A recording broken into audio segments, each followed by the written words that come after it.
la Convención de Viena de Derecho de los Tratados, una vez que se firma un tratado, este debe ser cumplido de buena fe, porque si no, no tiene sentido que lo hayan ratificado. Eso lo dice el artículo 26 de la Convención de Viena de los Tratados. Yo quiero que esto lo tengan a mano, porque es frecuente que cuando vamos a dialogar con el ministro de Salud, con el ministro de Educación, con algún ministro a reclamarle algo, nos digan, bueno, pero ese artículo acá no se puede cumplir porque, bueno, porque nosotros tenemos otra disposición. Entonces ahí la Convención de Derecho de los Tratados incluyó otro artículo. No se pueden invocar leyes internas para justificar el incumplimiento de un tratado. Si yo ratifico un tratado, como Estado, tengo que estar dispuesto a ir adaptando después toda mi legislación doméstica a la letra de ese tratado. Y si no, no lo estoy ratificando de buena fe. ¿Para qué lo ratifico? Y ahí vamos a la segunda filmina, a la que sigue. En general, porque a veces decimos, ¿por qué nuestros estados ratifican un tratado que no van a cumplir? Bueno, lo que pasa es que si quieren aparecer como un estado moderno y democrático, que respeta los derechos humanos, tienen que firmar los tratados, porque si no quedan como del Paleolítico, como estados bananeros, y ellos no quieren parecer así, quieren aparecer como estados garantistas de los derechos humanos de sus ciudadanos y ciudadanas.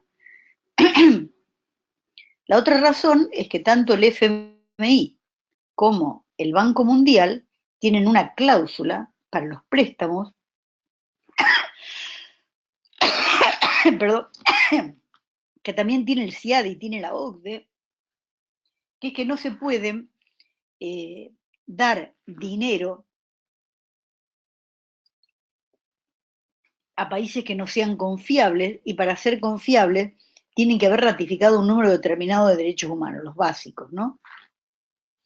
Entonces, quieren quedar bien nuestros estados con esos organismos internacionales, porque si no, no van a recibir el dinero, y entonces por eso también ratifican, ¿no? Y ellos tienen la expectativa, que durante muchos años se cumplió en nuestros países, cuando había una mayoría de la población analfabeta o semialfabeta, de que la gente no conozca los derechos humanos y por tanto no los reclame. Y hasta hace muy poco tiempo eso fue así. Pero actualmente en América Latina y el Caribe hay casi todos los movimientos sociales conocen de los mecanismos de derechos humanos, empiezan a reportar al EPU, a los comités, a la Comisión Interamericana. Digamos, cada vez hay más gente que sabe, que conoce de los mecanismos y de los instrumentos de derechos humanos, ¿no? Por otro lado, y debido a todas esas falencias, los estados lo que no quieren es que se exponga su incumplimiento en los foros internacionales. O sea, todo lo que quieras protestar, protestarlo adentro del país, pero no protestes afuera, porque una carta mandada afuera, aunque sea muy sencilla, como una carta que mandaron desde una villa miseria al Comité de Derechos Humanos al Consejo de Derechos Humanos de la ONU, que fue leída en el EPU, expone al gobierno a la vergüenza internacional, ¿no es cierto? Hace que se conozcan problemas del país afuera, a la otra filmina. Entonces, reportar a los comités, al EPU y a los relatores especiales nos permite, entre otras cosas, digamos, utilizar distintas herramientas. O sea, ustedes habrán visto en el módulo que las cosas que se pueden hacer son muchas. Se puede hacer un reporte sombra, por ejemplo, en este caso que estamos hablando de embarazo infantil forzado, se puede hacer un reporte sombra completo sobre embarazo infantil forzado a los comités monitores de tratado, al del niño, al de la mujer, al de la salud, digamos al de los derechos económicos, sociales y culturales por el tema del derecho a la salud, al de la discapacidad, si una niña discapacitada que ha sido embarazada, o también al EPU, al examen periódico universal, ¿cierto? O también se puede poner un párrafo sobre ese tema en un reporte sombra que se haya hecho en alianza. Nosotros tenemos el ejemplo con el reporte sombra que mandamos al Comité de los Derechos del Niño hace un mes en Argentina, que está firmado por más de 30 organizaciones, y donde CLADEM puso 2 páginas sobre embarazo forzado infantil, el número de niñas que parían todos los años. Para eso necesitamos ayuda de la gente que va y busca en estadísticas vitales los datos de partos de niñas menores de 14 años, también de la gente que está trabajando en salud, que puede buscar datos en hospitales, en sanatorios, que nos puede alcanzar un caso, porque a veces no necesitamos dar estadísticas si no las tenemos. A veces podemos contar un caso y que ese sea un caso testigo que analice el comité y le pregunte al Estado, porque el comité, los comités le preguntan al Estado, ¿cómo han resuelto ustedes este caso o cómo piensan resolver ustedes este caso? Y la gente que recibe la pregunta es la delegación que está en Ginebra, no tiene la menor idea del caso o del tema que le están preguntando, tiene que pedir cuarto intermedio, tiene que ir al local de su delegación, consultar con los asesores, escribir a Argentina, hablar a Argentina, pedir datos, se mueven los ministerios, empieza a hacerse lo que nosotros llamamos el efecto, la filmina siguiente, el efecto mancha de aceite. O sea, por un lado, las y los expertos en cada comité tienen que analizar esa situación y para eso tienen que estudiar el tema. Le tienen que preguntar al Estado, requieren otras opiniones, comienzan a incorporar el tema dentro de su agenda, porque después tienen que hacerle recomendaciones al Estado en lo que se llaman las observaciones finales, porque cada vez que estudian cómo un Estado ha cumplido o no con el tratado, que eso se hace cada 4 o 5 años, después le hacen observaciones finales al Estado, que se publican. Y en base a esas observaciones finales son analizados los Estados. Y si no contesta bien, le va a salir una mala observación. Y entonces el Estado tiene que responder esas preguntas, tiene que buscar la información en los distintos ministerios y oficinas, y puede pasar, porque ha pasado, que la pregunta tenga una conexión entre educación, salud y niñez, y ellos cuando preguntan al país, los delegados que están en el exterior preguntan al país, encuentren que la gente de niñez no se conecta con educación y la de educación no se conecta con salud ni con niñez, etc. Entonces, esa desconexión que afecta el tratamiento de determinados problemas se ve desafiada cuando nosotras incorporamos estos temas, porque los funcionarios se tienen que sentar juntos, se tienen que conectar y empezar a ver cómo resuelven tal o cual problema. Lo mismo pasa si ponemos un caso de litigio internacional o una medida cautelar ante la Comisión Interamericana, ¿no es cierto?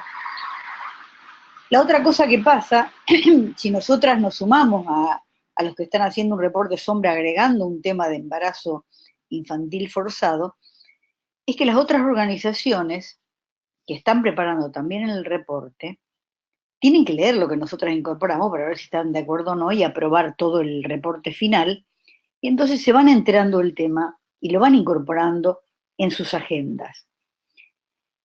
Y lo interesante de todo esto es que esas alianzas después están informadas y empoderadas para dar seguimiento conjunto a las observaciones finales. O sea, cuando desde el Consejo de Derechos Humanos de Naciones Unidas o de algún comité, el de la mujer, el de los niños y niñas, el racial, el cual sea, o desde la Comisión Interamericana, se hacen observaciones al Estado, esa alianza es la que permite después seguir el monitoreo si el Estado cumple o no con las observaciones finales, ¿no?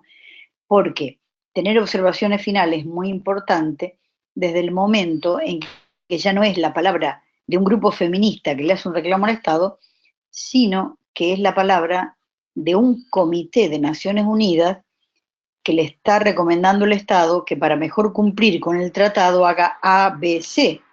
Entonces nuestro esfuerzo tuvo el efecto de saltar de escalón y convertirse en una opinión autorizada de un comité de Naciones Unidas.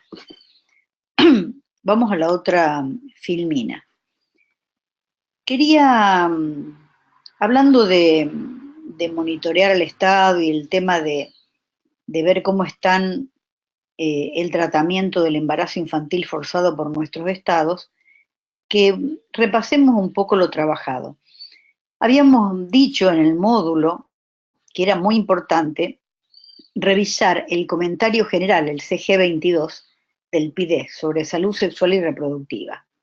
Este comentario general fue el trabajo de redactar el comentario general duró más de 2 años y fue dirigido por Hei Su-shin, una experta coreana muy capaz, que tuvo que hacer un equilibrio impresionante porque apenas se enteraron las fuerzas conservadoras, el Vaticano, los grupos antiderechos, que estaba redactando o que era la responsable de la redacción de este comentario general, por supuesto empezaron a mandarle aportes, entre comillas, ¿no? Para que incluyera restricciones a los derechos reproductivos, a los derechos sexuales, en el comentario. Recibió más de 200 de estos apretes, digamos, ¿no? De estos aportes, que eran como aprete, como chantaje, y a pesar de eso ella pudo, la peleó muchísimo, por eso quería decir el nombre y quería contar de este trabajo, porque sacar un comentario general de este tipo lleva muchísimo trabajo y entonces nosotras no lo tenemos que desperdiciar. Tenemos que basar nuestros trabajos en estos comentarios generales, que además son la interpretación autorizada de los artículos de un tratado. Este comentario general 22 amplía el comentario general 14 sobre el artículo 12 del Pacto Internacional de Derechos Económicos, Sociales y Culturales. El artículo 12 es sobre salud. Entonces, este comentario general 22 es una actualización que trae sobre la mesa todo lo avanzado en derechos sexuales y reproductivos. Y el punto 28 es muy interesante para nuestro trabajo, ¿no? Porque en él plantean algunos requisitos que tiene que haber para que no haya embarazos no deseados y para prevenir los abortos en condiciones de riesgo. Entonces le plantean 5 puntos al Estado que podrían ser la guía para nuestros reportes sombra o para nuestras cartas o nuestros reclamos al Estado, porque ahí pone exactamente qué es lo que necesitamos para que no haya embarazos forzados, qué es lo que necesitamos para que no haya abortos con riesgo. Y entonces lo que tendríamos que hacer es revisar si cada uno de estos 5 requisitos los tenemos en nuestros países, ¿no?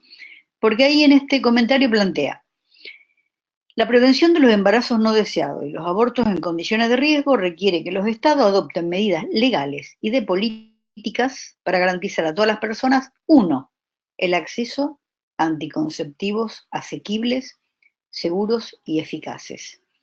Asequible es decir que los pueden ser seguros y pueden ser eficaces, pero a lo mejor en la farmacia de los pueblos no están, o en los hospitales o centros de salud no se pueden conseguir, o son carísimos y no se pueden comprar, ¿no es cierto? Entonces tienen que ser asequibles, o sea, que puedan acceder a ellos.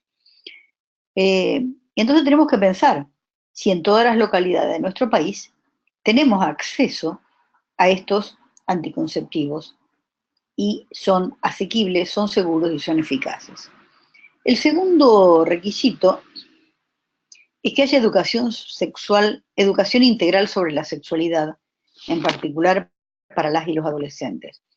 Y acá lo que nos tenemos que preguntar es, ¿tenemos una ley que la garantice? ¿Viene por un programa que cualquier gobierno puede tirar abajo? ¿En los países federales se aplica en todas las provincias o estados? En Argentina, Brasil y México, los 3 países federales de nuestra región. ¿Se aplica en todo el país de manera homogénea la educación integral? ¿Es obligatoria en todas las escuelas? ¿las escuelas religiosas la aplican? Ahí tenemos el segundo tema a trabajar, ¿no es cierto? El tercer punto es que se liberalicen las leyes restrictivas del aborto. Y acá tenemos el ejemplo terrible de El Salvador, que es el país que más está sufriendo, que parece que viviera en la época de las cavernas en este aspecto. O sea, ser mujer en El Salvador es muy complicado. Ha habido casos como el de Teodora, que pasó 8 años en la cárcel por un aborto espontáneo que ella no había provocado. Entonces, en esos países se hace muy difícil. Hay que liberalizar esas leyes restrictivas. Lamentablemente ahora, con la nueva composición del Parlamento salvadoreño, esto se hace cada vez más difícil porque subió más gente conservadora y antiderechos al Parlamento. Entonces la mayoría que se necesitaba para la ley que había propuesto el Frente Amplio ya parece que no la vamos a tener más. Pero bueno, hay países donde esto es más grave y países donde esto es un poco más leve. Pero es el tercer punto, y el tercer punto que hay que revisar. El cuarto es: garanticen el acceso de las mujeres y las niñas a servicios de aborto sin riesgo y asistencia de calidad posterior a casos de aborto, especialmente capacitando a los proveedores de servicios de salud. Entonces el tema es que las niñas que quedan embarazadas lo que tienen que tener es la posibilidad de, en el caso que lo deseen, acceder a una interrupción del embarazo que no acarree riesgos y que luego de esa interrupción tengan una asistencia de calidad. Para eso los profesionales de salud, los proveedores de servicios de salud, tienen que ser capacitados para no poner trabas indeseadas en los servicios o no usar el artilugio de la objeción de conciencia de la que vamos a hablar después, ¿no?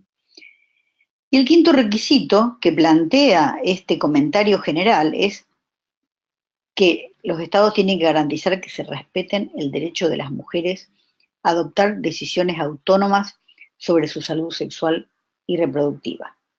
Lo contrario es desconfiar de la mujer como sujeto capaz de tomar decisiones sobre su vida, ¿sí? Y eso es algo que ya no podemos permitir. Entonces, las decisiones autónomas sobre su salud sexual y reproductiva deben ser respetadas. La siguiente, Filmina.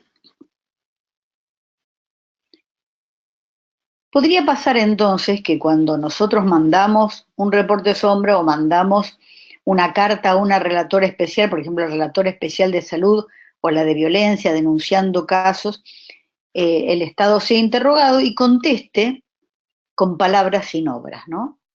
Conteste que sí, que ellos tienen solucionado el tema. Yo lo he vivido acá en Argentina, he visto las respuestas que dan. Sí, tenemos la ley tal. Sí, pero la ley tal no tiene presupuesto, planes, política, no tiene nada. O sea, es una ley que es letra nada más.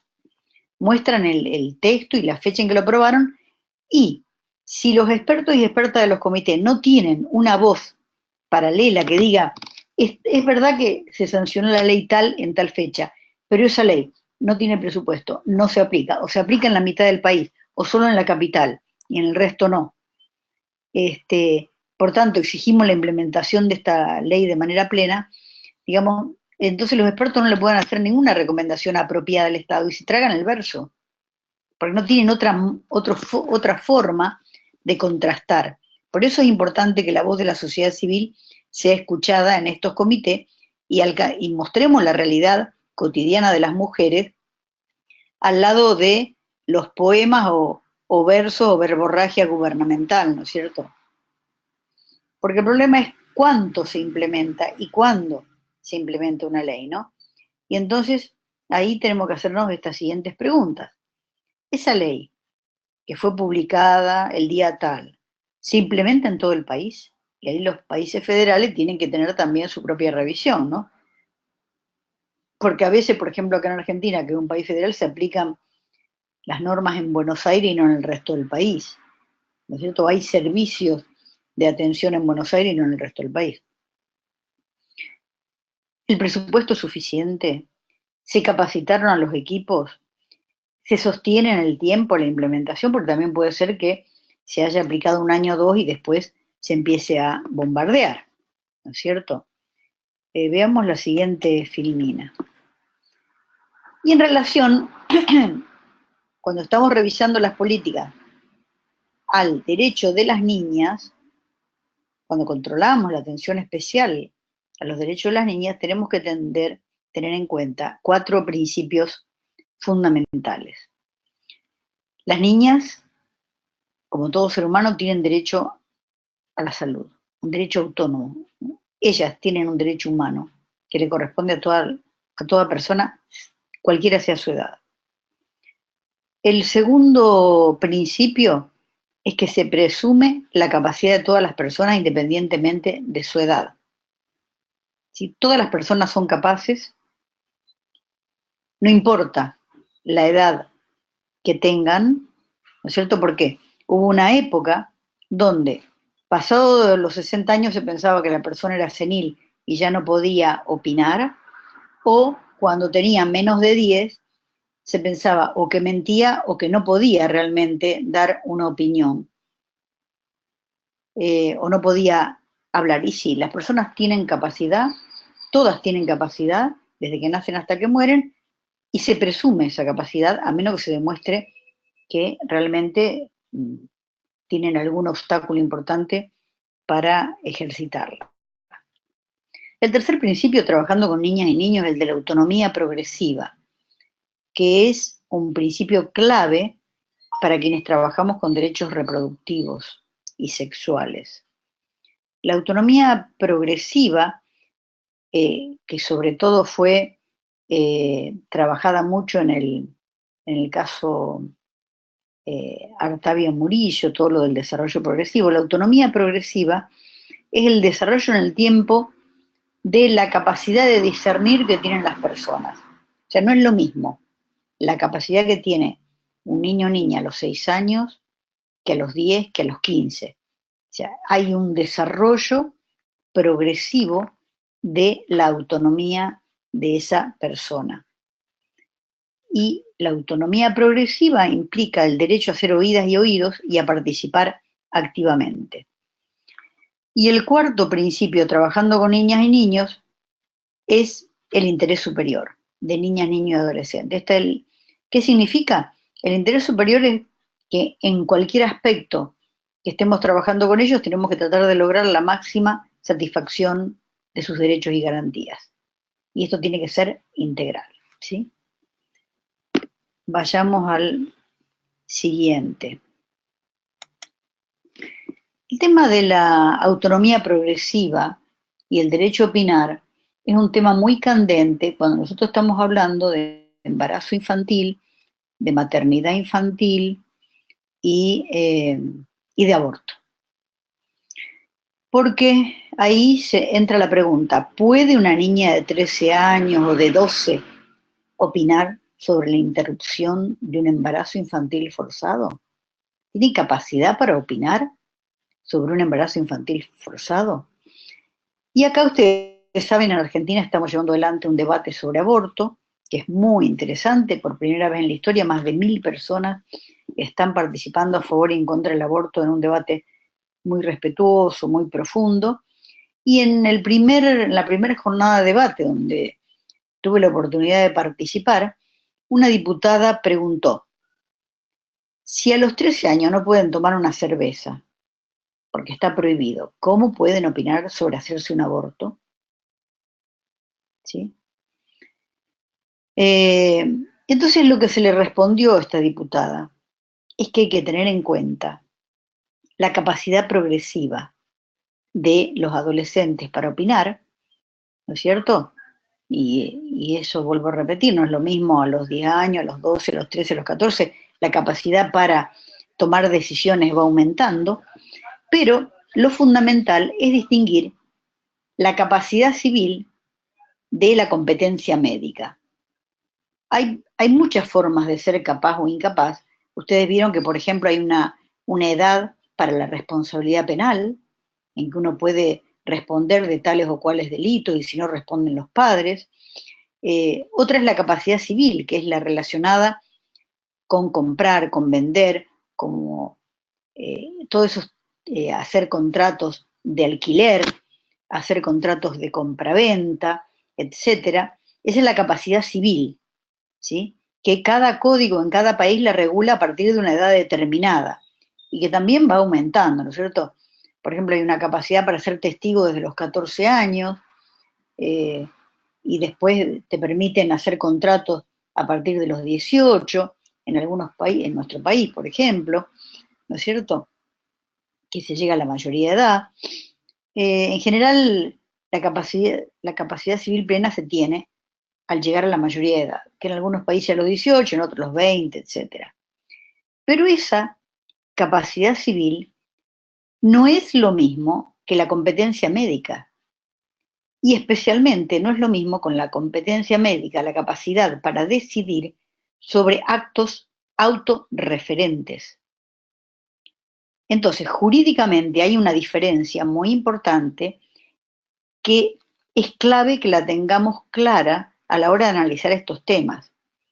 Una cosa es la capacidad para comprar y vender, la capacidad civil, otra cosa es la capacidad para la responsabilidad penal y otra cosa es la capacidad para la competencia médica para decidir sobre actos autorreferentes.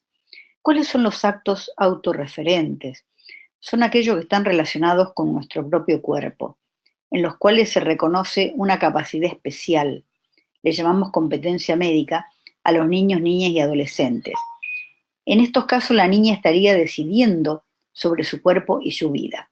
Voy a poner un ejemplo que es un ejemplo terrible, sobre todo a mí me tocó verlo de cerca porque le tocó a una amiga. Tenía el hijo de 15 años con leucemia y llegó un momento que la pierna se gangrenó, una pierna se gangrenó hasta la mitad.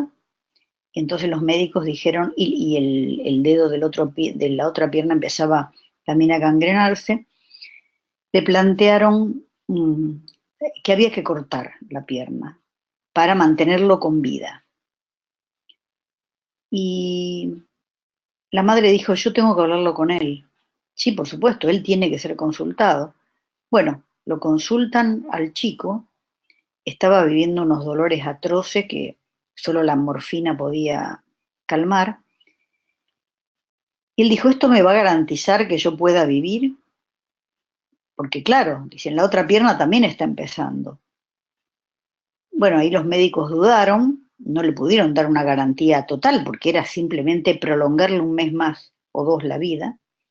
El chico dijo, si voy a vivir, no quiero vivir mutilado, prefiero morir. No me dejen vivir mutilado. Y le pidió a la madre, por favor, que le permitiera morir entero.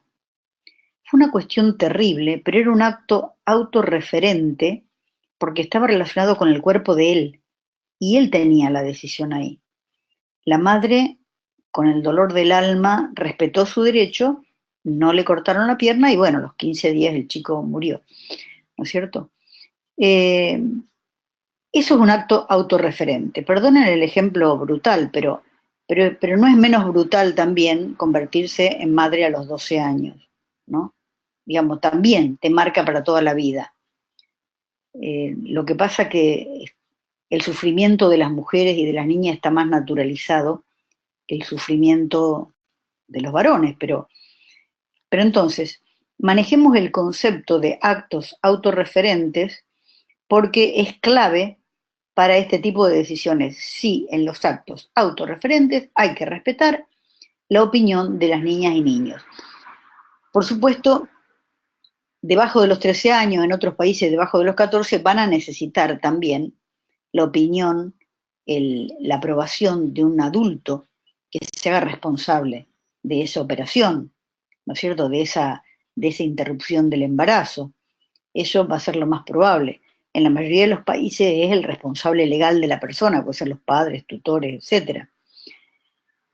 En fin, bueno, después podemos seguir conversando sobre esto. Suele pasar que cuando se pida la interrupción de un embarazo infantil, y también de los adultos, ¿no? Pero acá estamos hablando de los embarazos infantiles, eh, los médicos utilizan el recurso, médicos, médicas, de la objeción de conciencia. Y aquí aparece el deber del Estado de garantizar el ejercicio de derechos. Si ellos tienen en un servicio de salud público un médico o médica que es objetor, o un anestesista o quien sea, tienen que tener el personal que lo reemplace para que ese derecho a la interrupción del embarazo esté garantizado. Porque el Estado debe impedir el ejercicio abusivo de la objeción de conciencia para garantizar los derechos sexuales y los derechos reproductivos. ¿Qué significa la objeción de conciencia? La objeción de conciencia nació por otras cosas, nació por aquella gente que se oponía a ir a la guerra, ¿sí? Que se oponía a las armas, o que se oponía a que le hicieran hacer cosas como transfusiones de sangre que iban en contra de sus creencias, ¿no es cierto? Y consiste en que el Estado no nos puede obligar a actuar en contra de nuestras convicciones más íntimas. En general, esta práctica se ejerció con el objetivo de no dañar a nadie. O sea, siempre ha sido inofensiva. Los objetores de conciencia nunca le hicieron daño a nadie. Ejemplo, aquellos jóvenes que no quieren entrar a la carrera militar no perjudican a nadie. Los que se niegan a usar un arma, los que se niegan a saludar a la bandera, no están dañando al prójimo, ¿sí? Fue un principio cuya base principal ética era no dañar al otro, ¿sí? La otra filmina.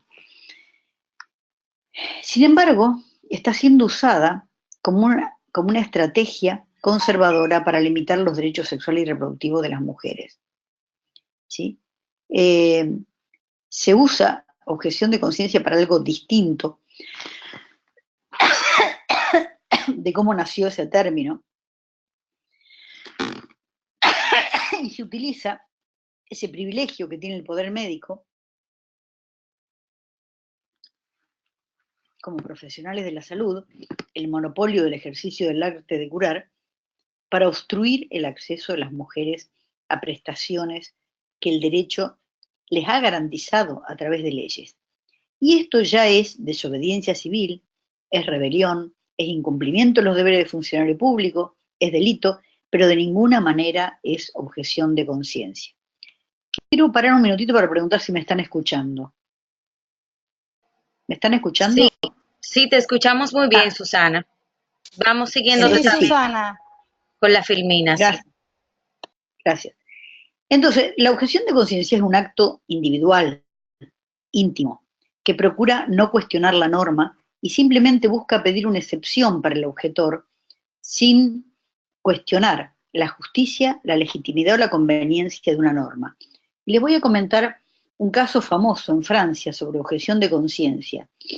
Es el caso Pichon contra Francia. El señor Pichon era un farmacéutico, no sé si habrá muerto o no, un farmacéutico que estaba en un pueblo de Francia donde su farmacia era la única del pueblo y se negaba a vender anticonceptivos que estaban autorizados por la ley de procreación responsable de Francia, estaban autorizados y él se negaba a venderlos alegando objeción de conciencia. Le hacen un juicio, ¿no es cierto? Le obligan a vender, porque decían que el Estado francés dijo, mire, si usted es objetor, nosotros no le impedimos, usted es católico, y nosotros no le impedimos que usted vaya a misa, que usted rece y que usted practique su religión. Pero la práctica de su religión es una cuestión íntima suya y no tiene nada que ver con esta ley pública del Estado francés, que ordena que estos anticonceptivos estén disponibles para todas las mujeres de Francia. Bueno, este señor le obligan a pagar una multa y a vender anticonceptivos, pero desconforme con eso va a la Comisión Europea, va al Tribunal de Estrasburgo, y el tribunal, en un fallo muy bueno, te dice, mire señor, la objeción de conciencia es una cuestión íntima e individual suya. Nadie le obliga a usted a usar anticonceptivos en su vida cotidiana, pero hay una ley del Estado que usted debe respetar y usted debe permitir que personas que no tienen su misma creencia accedan a esos anticonceptivos, ¿no? Entonces, limitaron la objeción de conciencia en Francia luego de ese fallo, ¿no? Y este señor le fallaron en contra.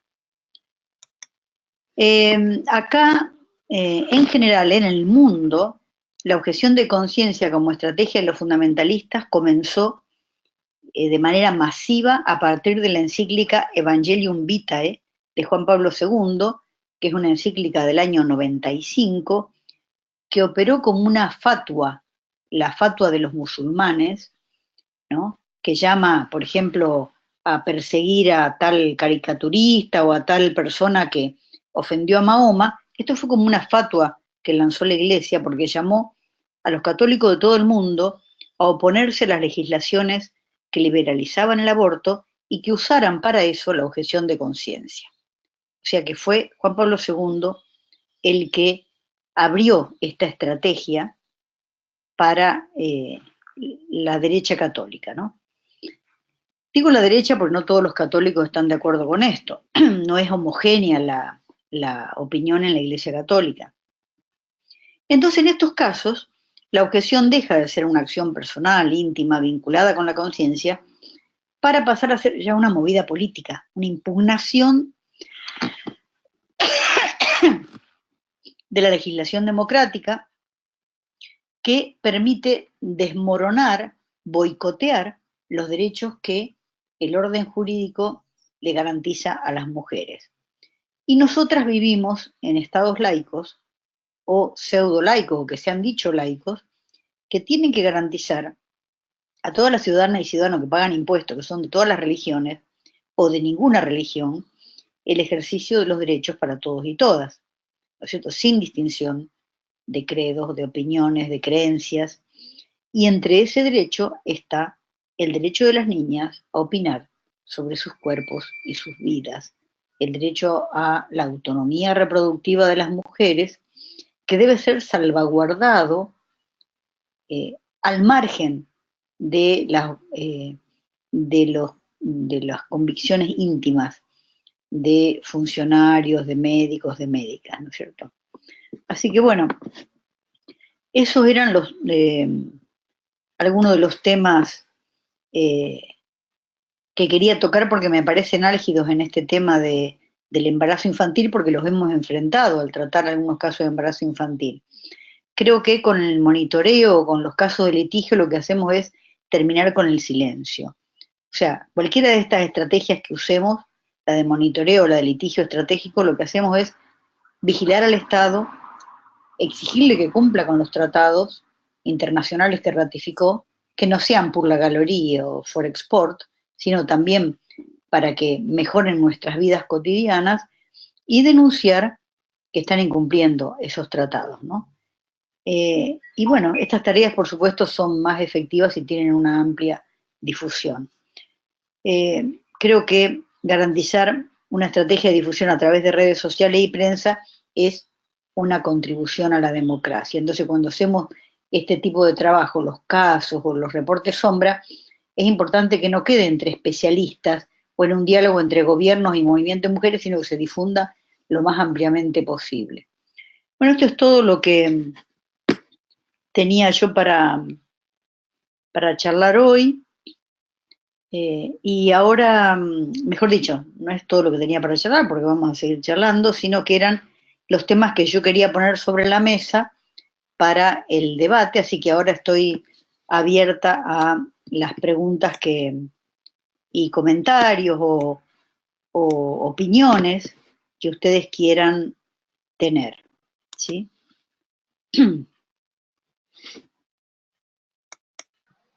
Muchas Bien, gracias. gracias, Susana. Eh, Tenemos el foro abierto el día de hoy. Como tenemos 20 participantes, podemos dar la palabra. Yo sé que es preferido y probamos en la ocasión anterior, creo que algunas quizás no estaban preparadas con el micrófono. Sin embargo, si quieren pedir la palabra, pueden hacerlo por el chat para entonces nosotros poder ir dando los turnos. Aquí, un momentito. Susana, bueno, si quiere puede, no sé, no le sale de compartir la cámara. No, no me sale, qué pena. Querían que vieran mi hermosa cara. Me maquillé al efecto, me arreglé. Tuve un Skype antes con él y me dice, ¿cómo tan arreglada dentro de tu casa? Y le dije, es que voy a una conferencia diplomada. Y así como, ahí estoy, Qué dicha. Susana, ahí bueno, a sale mí la... me pasó algo parecido en una de las presentaciones. Una de las compañeras me dijo, pero no te vas a peinar ni siquiera. Y yo, no importa, yo voy a una conferencia feminista así tranquila, no me tengo que dar esos maquillajes que hay que darse para el evento nacional. Bueno, tenemos un chat, no sé si tú puedes verlo desde aquí. Eh, muchas Lamentablemente gracias, no. dice Andrea. Muchas gracias por la presentación. Si alguna quiere hacer algún comentario, también van a poder utilizar. Recuerden que usualmente no permitimos la participación directamente por el tema del tiempo y sobre todo por la dificultad que tenemos en cuanto al sonido. Pero en este caso es muy posible. Susana, a mí personalmente, y lo hemos comentado en varios de los módulos, me preocupa mucho el tema del antiderecho, ¿verdad? Y creo que como movimiento debemos cuestionarnos, no solamente desde los movimientos, sino desde las instituciones del Estado que reciben mucha presión por parte de los grupos en temas religiosos y me pareció muy interesante eso que planteabas de dónde surge desde la declaración del Papa esta estrategia. Realmente yo me pregunto si ahora con un nuevo Papa hay un planteamiento diferente o realmente ha sido tener una cara jesuita ha sido más bien una estrategia para que la iglesia pareciera más amigable en estos temas o es real esa transformación, porque aún hay declaraciones de parte del nuevo Papa a nivel interno, los sacerdotes, los obispos hacen declaraciones muy fuertes en contra del aborto. O sea que no sé, todavía no me convence si el nuevo Papa es más bien una estrategia para que nosotras y para que todo el mundo sintiera un poco más de empatía hacia esas posiciones de la iglesia que mucha gente estaba encontrando inaceptable. No, Diana, creo que es un tema bien interesante, es complejo, pero sí es verdad que la Iglesia Católica suavizó su postura con respecto al aborto y los obispos reaccionarios o la gente más fundamentalista está siendo más papista que el Papa. De hecho, el Papa lo que planteó es el jubileo, el perdón para todas aquellas personas que hayan abortado, pero además ahora extendió, ¿no es cierto?, el tema del perdón para que los sacerdotes en las confesiones puedan perdonar a las mujeres que hayan hecho aborto, y eso las católicas por el derecho a decidir, por ejemplo, lo están leyendo de manera muy positiva, porque lo juntan a otras declaraciones que ha hecho el Papa, que piensa que se ha ampliado la postura y ha dejado de ser tan rígida, ya no es Juan Pablo II, es verdad que es más amplia, pero no olvidemos que que hay muchas sectas adentro de la iglesia, como los legionarios de Cristo en México, como el Opus Dei, como otros sectores, ¿no es cierto?, que, como los cursillos de cristiandad, que están mucho más a la derecha del Papa. Por ejemplo, los legionarios de Cristo, el Opus Dei está a la derecha del Papa, y los legionarios de Cristo están a la derecha del Opus Dei. Y todos ellos llevan posturas que no se condicen con lo que están en este momento diciendo el Vaticano o algunos sectores más progresistas de la Iglesia Católica. Entonces, por un lado hay que tener en cuenta eso, que la Iglesia flexibilizó su mirada sobre el aborto, y por otro, tener en cuenta que el fundamentalismo, la gente antiderechos, tiene una agenda que va más allá del Papa, que es mucho más conservadora que el Papa, y la está tejiendo a nivel continental. Y doy un ejemplo que tiene que ver con la educación sexual integral, que es clave para que no haya embarazos infantiles, porque tiene que ver con el empoderamiento de las niñas, con la posibilidad de denunciar, de hablar, de poner freno a un tocamiento indeseado que después termina en otra cosa, ¿no es cierto? Y es la campaña Con mis hijos no te metas, que empezó en España y ya se replica en 8 países de América Latina y el Caribe. Tienen el mismo ómnibus con una leyenda, con mis hijos no, o con mis hijos no te metas, y reclama que todo lo relacionado con el desarrollo de la sexualidad solo puede ser hablado entre padres e hijos. Bueno, por un lado la campaña esa está ignorando que el abuso sexual incestuoso, que es una plaga, una epidemia en la región, la epidemia más silenciada y más impune, eh, bueno, es provocada precisamente por los familiares que deberían educar a las niñas, ¿no es cierto? Por esos padres que deberían educarla. Esos padres nunca van a educar a las hijas para empoderarlas, si las están boicoteando. Por otro lado, entonces, es una campaña muy perversa que va contra la, la educación sexual integral, todos los programas que han sido implementados a medias o mal o parcialmente en toda nuestra región, pero que de alguna manera están ahí. Bueno, esto tiende a tirarlos abajo completamente. Y es una campaña con muchísimo dinero, cosa que nosotras no tenemos en la misma cantidad, ¿no es cierto? Tiene mucho dinero, tiene mucha organización, eh, y, y se implementa como un tractor que va avanzando lentamente y arrasando con todo, ¿no? O sea, a mí me preocupa bastante. Mm, eh, entonces sí, el tema de los fundamentalismos es grave, y creo que lo tenemos que mirar, no para asustarnos, porque el tema es que nosotros tenemos enemigos del tamaño de nuestros avances. Si no hubiéramos avanzado nada, no tendríamos enemigos. Se levantan y reclaman porque nuestros avances han sido gigantescos. Entonces, bueno, ahora tenemos que estar a la altura de eso, ¿no? Sí, sí, eso conforma un poquito, ¿verdad? Pensarlo así. Yo tengo otra pregunta y es con respecto a los medios de comunicación. Y voy a hacer uso abusivo de mi de poder de uso de la pantalla para compartir una noticia que acabo de compartir por Facebook criticando la verdad de aquí de República Dominicana. Y ahí le comparto. Dice, hombre admite haber dejado embarazada a su hija en Bonao.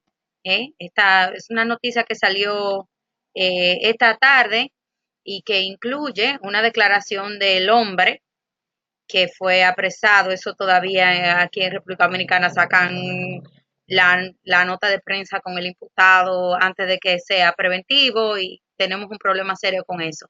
Pero este señor en ese video fue entrevistado y mientras fue entrevistado él justificó que su hija había quedado embarazada porque él llegó muy borracho y él es un hombre de buena familia, que él no entiende qué fue lo que pasó, que él entiende que sus amigos con los que él salió a beber le había dado algo en la bebida y no entiende qué pasó, que él se siente muy mal con lo que ha pasado.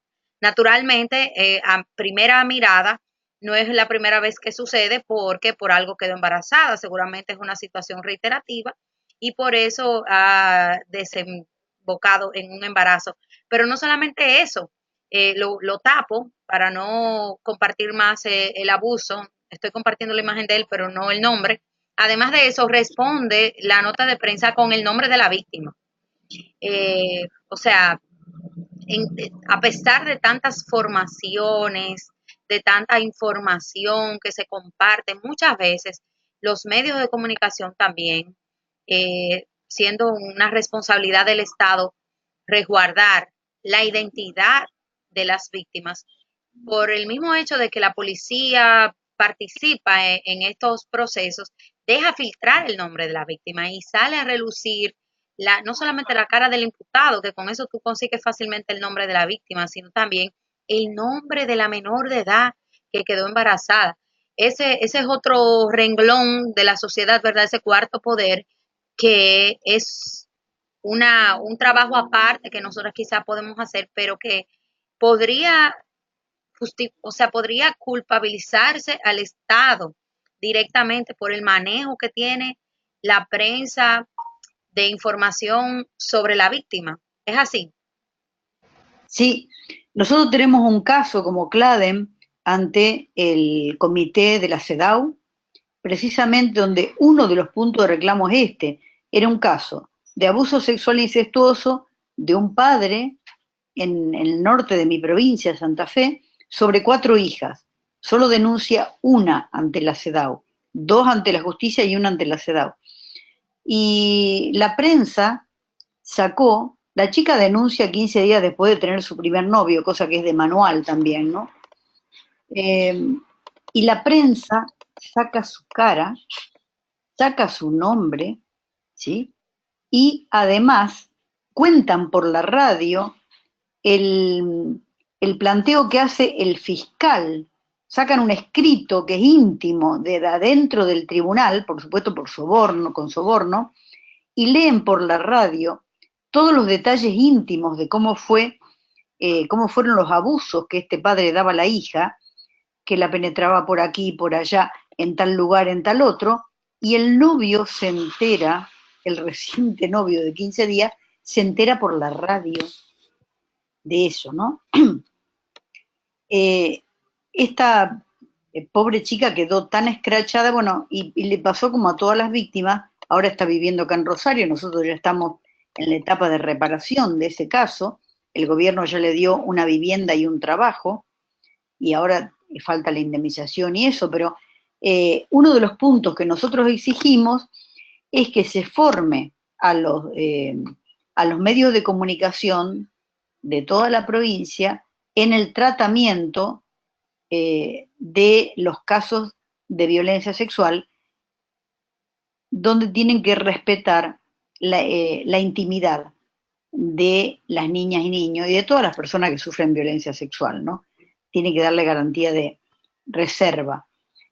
Pero sobre todo cuando esto que es un opcional para los adultos, tiene que ser, es obligatorio para los niños de acuerdo a una buena lectura de la Convención de los Derechos del Niño.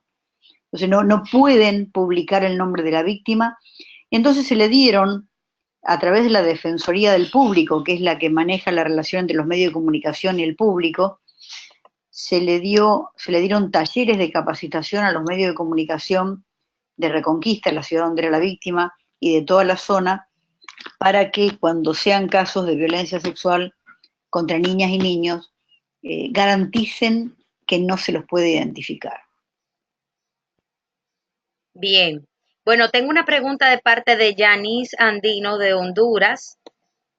Aquí dice, en el caso de que se sigue en el caso de que se siga ratificando en función de cumplir con criterios de índole de cooperación internacional, una dependencia financiera, ¿qué se puede hacer para lograr trascender de un simple cumplimiento de forma y pasar a hacer cambios de fondo, con verdaderas acciones a la luz de las causas del embarazo infantil forzado?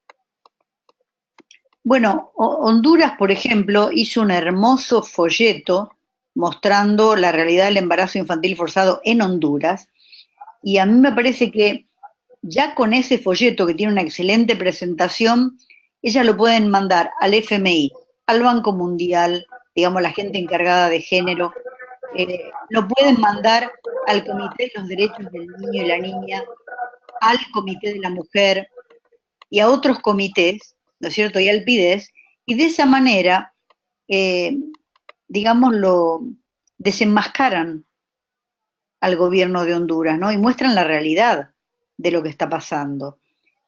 A mí me parece que ellas ya tendrían hasta redactado lo que tendrían que mandar, porque ese folleto estaba muy bueno.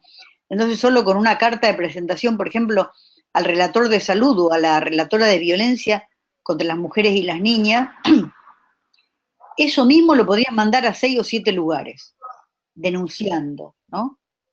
Porque ya el trabajo me parece que está hecho, está muy bien hecho. Son mecanismos más simples de lo que parece, solo hay que presentar información fidedigna, que no contenga epítetos de ningún tipo. Por ejemplo, va a ser rechazado cualquier carta que diga el gobierno maldito o dictatorial de Honduras, no, no va. Hay que manejarse con términos respetuosos, que diga vivimos en el Estado de Honduras, el gobierno de Honduras ha hecho esto, esto y esto, nosotros tenemos esta realidad y queremos que el Estado tenga medidas y políticas públicas para que no se produzca, por ejemplo, ¿no? Así, de esa manera, respetuosa, sin epítetos, sin insultos, porque cualquier cosa que tenga insultos, por ejemplo, es rechazada automáticamente por los comités, ¿sí? Entonces me parece que simplemente darle la forma que tienen los formularios y acompañar el folleto que tienen y ya podrían hacer una denuncia desde Honduras. Sí, bien. Bueno, tenemos otro comentario de parte de Delia Kim. Dice, Delia es de República Dominicana. Buenas tardes. Felicidades a la expositora, una gran presentación. Aprovecho para decir que en mi caso particular, este último módulo me ha parecido muy interesante. Soy profesional del área de salud y de verdad que desconocía de esos litigios, los reportes sombras, el monitoreo a los estados y las repercusiones de esas estrategias podrían tener. En nuestro país, al igual que en muchos otros de la región, percibo que hay un desconocimiento general sobre estas cosas y obviamente esto limita su uso para realizar aportes. Muy Sí, bueno el comentario, muchas gracias. bien. Andrea, ¿quieres hablar o lo leo?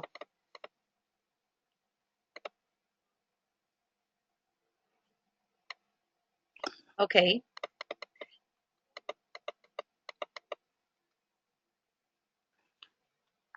un momentito. Ah, sí, no tiene micrófono. Un momentito, dice, ¿existe en Argentina, de parte de Andrea Fabiani de Argentina, existe en Argentina algún mapa de ruta para la atención de las niñas y adolescentes que sufren un embarazo forzado o no intencional? Me refiero a acciones interinstitucionales. De Uruguay, perdón. Andrea Fabiani, de Uruguay. Bueno, Sí, en pregunta que si en Argentina lo que Argentina hicimos, hay. sí, lo que hicimos en Argentina es reclamarle al Estado que tenga un protocolo para niñas que no sea el mismo que tiene para adolescentes, porque no es lo mismo tener 15 o 18 años que tener 12, y ya obtuvimos en el Hospital Provincial de Santa Fe de mi estado el primer protocolo para tratar embarazos infantiles. Y también algunas adaptaciones que hicieron en el protocolo de Nación, del Ministerio de Salud de la Nación, ¿no? Algunas ampliaciones, algunas mejoras que han hecho. Por supuesto que lo ideal sería, como pedimos en el balance de niñas madres, tener protocolos para embarazos infantiles en todos los países y que funcionen en todas las provincias, en todos los departamentos, en todos los estados de cada país, ¿no es cierto? Eso sería lo ideal y creo que esa debe ser uno de los reclamos y tenemos que exigírselo al Ministerio de Salud, ¿sí? Y al Ministerio de Educación también. ¿Qué pasa cuando la niña se embaraza con el tema de la escuela? ¿Qué es lo que cuáles son las primeras medidas que se tienen que tomar, tiene que estar educación y salud de acuerdo, tiene que haber un trabajo interdisciplinario con niñez también, ¿cierto? Y me parece que un buen protocolo sería una excelente oportunidad para que coordinen estos organismos. Acá lo que conseguimos es de parte del Hospital Provincial un pequeño protocolo, pero no es suficiente, falta que en todas las provincias lo tengan, son 24 espacios provinciales, 24 provincias, necesitamos, mejor dicho, 23, y Cava, la ciudad autónoma de Buenos Aires, necesitamos que lo haya en todos lados y que en todos ellos tengan una actitud abierta hacia la posibilidad de interrumpir el embarazo de la niña como lo tiene nuestro protocolo, ¿no? Acá en la provincia de Santa Fe.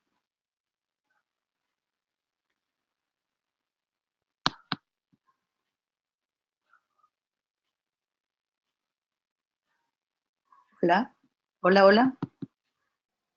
Ah, perdón, se dieron cuenta porque me ven. En Uruguay existe una estrategia de prevención del embarazo, dice Andrea de nuevo, sí. En Uruguay existe una estrategia de prevención del embarazo no intencional y se ha visto la necesidad de hacer algo especial para las menores de 14 años. Asimismo, tenemos grandes dificultades con el sector educación. Claro, bueno, sería buenísimo si logran tener el protocolo y bueno, en la medida que haya el protocolo los iremos compartiendo y comparando, ¿no? Susana, en estos momentos muchas de las participantes están esperando la autorización de los temas que han elegido para su artículo final, que es parte de la beca que se recibe mediante el, el diplomado, es el resultado, ¿verdad?, que las chicas van a dejar y esperamos que estos artículos también apoyen para visibilizar el problema. La mayoría ya, bueno, han elegido sus temas, pero en tu entender, con la experiencia que tienes, tantos años en el trabajo de CLADEM y visibilizando estos tipos de casos y de violencia, ¿cuáles tú entiendes que son las áreas de investigación que han quedado vacías? En un momento mencionabas la, la falta de conexión entre los ministerios. A mí me llama eso como una, me parece que hay una oportunidad ahí también de investigación. Seguro que tienes muchas que se hayan podido identificar. ¿Qué nos podrías decir sobre eso? ¿Cómo tú crees que las investigaciones pueden apoyar eh, según los temas que faltan por investigar? ¿Dónde hay oportunidades de investigación? A mí me parece que está, por un lado, en esto que hablamos, ¿no? De la creación de protocolos y mecanismos de conexión entre distintos órganos del Estado para diseñar políticas públicas que permitan un abordaje rápido, efectivo, integral, eh, humano y comprensivo de la realidad de la niña, que no interfiera con su voluntad o con lo que ella decida para su vida. Eh, Eso sería por un lado, pero por el otro, por los casos que nosotras hemos visto en terreno, hay muchas dificultades a la hora de trabajar atendiendo la salud de la niña, ya sea que desee seguir, la que desea seguir con el embarazo, eh, en, no le veo que estén los estados preparados para apoyarla adecuadamente en todo lo que necesita, y la que desea interrumpirlo tampoco. Y ahí hay mucha duda de parte de los profesionales. Me parece que el tema de objeción de conciencia o la capacidad de la niña para, para tomar decisiones son otros temas que faltan profundizar y trabajar, ¿no? Este tema de la autonomía progresiva de las niñas para tomar decisiones en actos autorreferentes es un tema que se ha trabajado muy poco, y sería bueno que escucháramos voces de distintos países para ver hasta dónde se puede y hasta dónde no, hasta dónde se avanzó y hasta dónde no con estos temas. Y el tema de la objeción de conciencia también es un tema que hay que trabajar porque es una estrategia que la estamos enfrentando en todos los países de la región, ¿no? Sí. Bien, bueno, tenemos otra pregunta aquí en el chat, un momentito. Verónica Aparcana dice, primero, los comités monitores de tratados han realizado en algunos países recomendaciones de manera insistente, por ejemplo, la despenalización de aborto en casos de violencia sexual en el caso peruano. Sin embargo, el Estado no hace suya esa recomendación. ¿Cuál sería la otra vía para incidir al estar incumpliendo con sus propias obligaciones y no quede como mera palabra? Más cuando la incidencia de violencia sexual contra niñas y adolescentes es muy alta. Hay una segunda pregunta, pero te dejo con la Sí, primera. bueno, por un lado, sí, un abrazo a Verónica, que la conozco hace muchos años, desde cuando era soltera y no era mamá y era estudiante. Y bueno, un gusto que esté en el diplomado. Y por otro lado, es verdad que a veces uno se frustra cuando el tema de, cuando se le exige a un Estado algo a través de las observaciones finales de un comité y el Estado tarda en cumplirlo. Por ejemplo, Argentina, la primera recomendación para que despenalice las leyes eh, del aborto son del año 96. Perú no solo tuvo recomendaciones, sino que además tuvo el caso de Karen Liantoy, que lo llevó adelante también Cladem, donde se le dijo que se había procedido con ella al no darle la interrupción del embarazo, habían incurrido en trato cruel, inhumano y degradante, prácticamente en tortura, ¿no es cierto? Sí, Y sin embargo, Perú no está cumpliendo con esas recomendaciones. El tema es, creo que hay que seguir insistiendo, no tenemos otro camino. El tema es cuánto sumar las recomendaciones y echárselas en la cara al Estado afuera y adentro todo el tiempo y no olvidarnos eh, de que se hicieron esas recomendaciones. El tema es que a veces no tenemos medios disponibles como para hacer campañas de difusión con las deudas pendientes del Estado, ¿no es cierto? O sea, cuántas deudas pendientes tiene y ahí poner todas las recomendaciones de las observaciones finales que le hicieron a los Estados, porque cuando hacemos esas campañas realmente la gente se va enterando de qué cosas el Estado está incumpliendo y algunos se enteran por primera vez de que habían tenido algún derecho y que eso era un derecho, ¿no es cierto? Y que el Estado no lo estaba cumpliendo.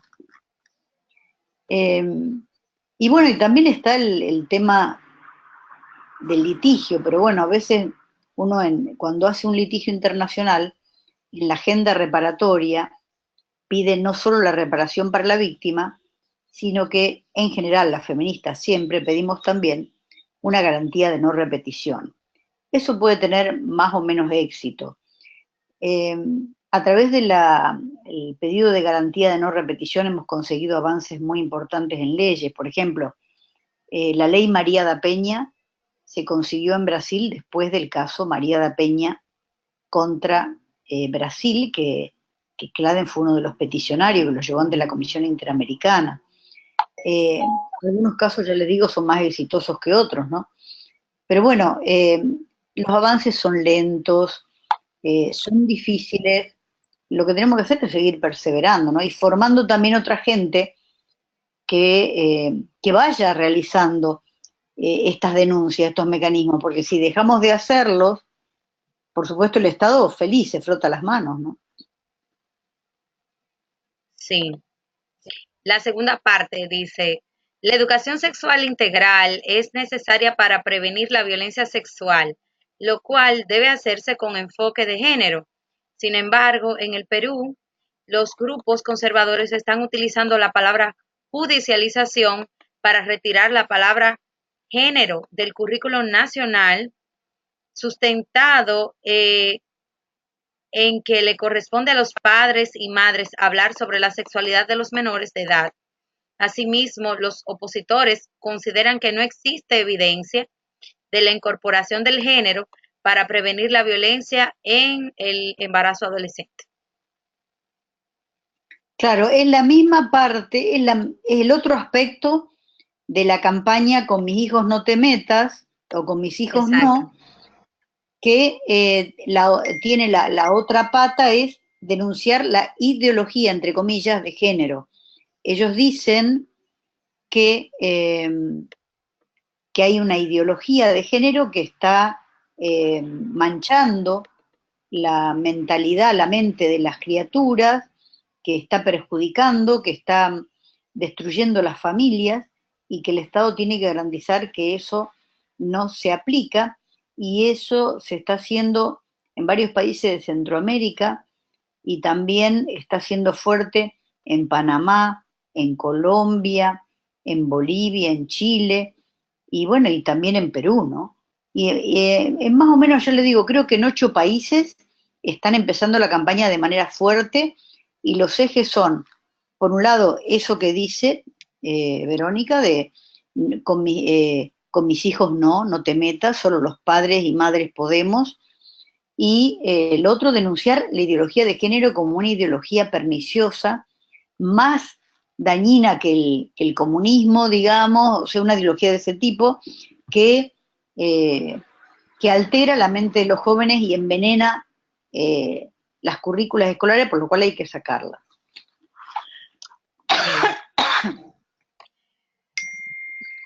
Bueno, Susana, muchísimas gracias. Esto ha sido un encuentro muy interesante. Verónica te manda un abrazo.